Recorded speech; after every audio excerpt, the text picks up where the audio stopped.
Good morning, student. Today we'll discuss the next topic of the third chapter, that is privatization.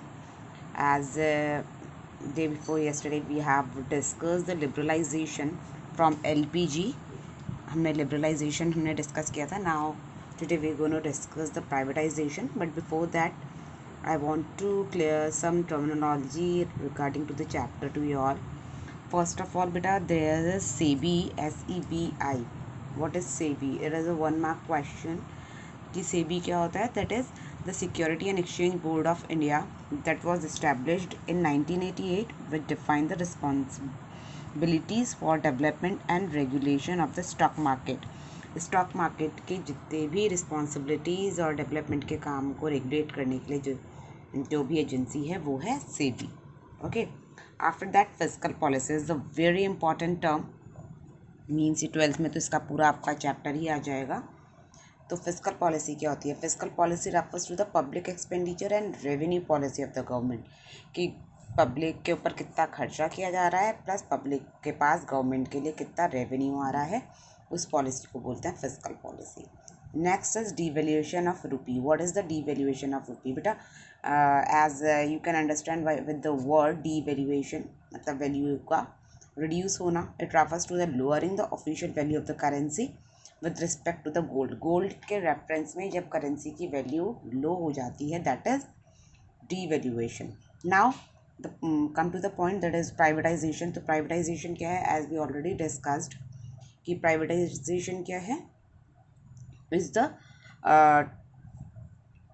मतलब एक ऐसी situation जिसमें कि जो भी प्रोडक्शन होगा, जो भी इंडस्ट्रियलाइजेशन होगा, वो सब प्राइवेट ओनरशिप के थ्रू होगा. मीन्स इंडिविजुअल्स के थ्रू होगा, जिसमें गवर्नमेंट का कंट्रोल नहीं होगा, उसका किसी भी तरीके का इंटरफेरेंस नहीं होगा. It is defined as the transfer of functional activity and the organisation from the public sector to the private sector. Public sector से प्राइवेट सेक्टर को जब ट्रांसफ़र हो जाती हैं चीज़ें, दैट इज़ प्राइवेटाइजेशन. अब इसके ऑब्जेक्टिव मतलब उद्देश्य क्या हैं? तो improving the government financial position, government की फाइनेंशियल पोजीशन को इम्प्रूव करना is the privatisation.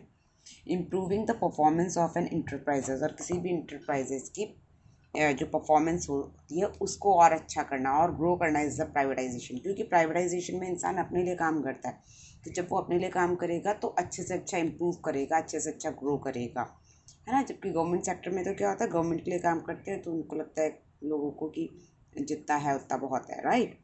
After that there is some merit and demerits in private sectors also.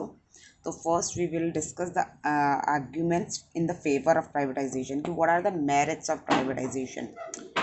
Then सबसे पहले it introduce the efficiency and profitability of public sector. ठीक है. तो उसमें क्या है कि जो प्राइवेट सेक्टर्स होते हैं वो जो कंपनीज होती हैं उनकी प्रॉफिटेबिलिटी को और उनकी एफिशिएंसी को इम्प्रूव करते हैं. ठीक है. मतलब काम करना, कितने अच्छे से अच्छे तरीके से आप काम कर सकते हो, कितने प्रॉफिटेबिलिटी के साथ आप काम कर सकते हो, वो प्राइवेट सेक्टर्स में ही दिखता है. आफ्टर दैट, क्योंकि वो खुद के लिए हो रहा होता है ना. After that reduce budgetary deficit. Budgetary deficit इसमें नहीं होता है, क्योंकि आप हमेशा ऐसे काम करते हो जिसमें ज़्यादा रिस्क नहीं होता है, जिसमें कि आपके बजट को ज़्यादा लॉस नहीं होता है. Help in reviving sick units. जो सिक यूनिट्स हो जाती हैं, जैसे आईडीपीएल फैक्ट्री है वो बंद हो गई थी, तो अब उसको प्राइवेट सेक्टर्स को भेज दिया गया.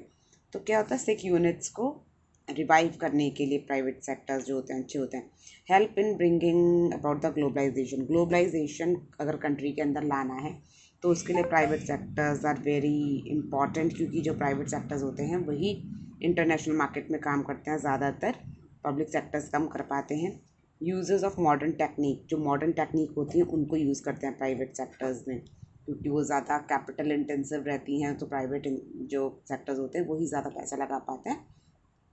नेक्स्ट अब टॉपिक है आर्ग्यूमेंट अगेंस्ट. अगेंस्ट मतलब डिमेरिट कह सकते हो, कि प्राइवेटाइजेशन के अगेंस्ट क्या आर्ग्यूमेंट्स दोगे आप.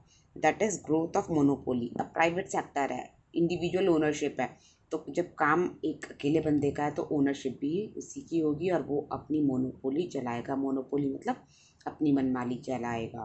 Next, not interested to in buying the share of sick PSUs.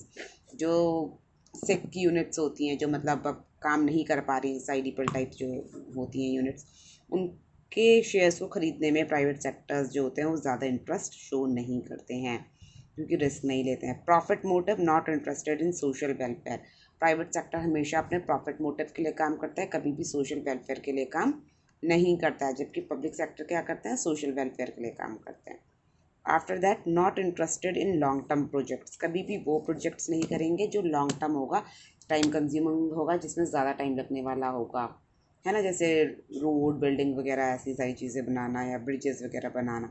हमेशा शॉर्ट टर्म प्रोजेक्ट्स लेते हैं ज़्यादातर।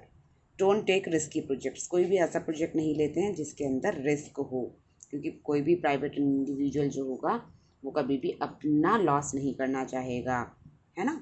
तो that is all for today. Tomorrow we'll discuss globalization and the disinvestment, etc. Till then, you uh, revise this topic and prepare our notes. Take care.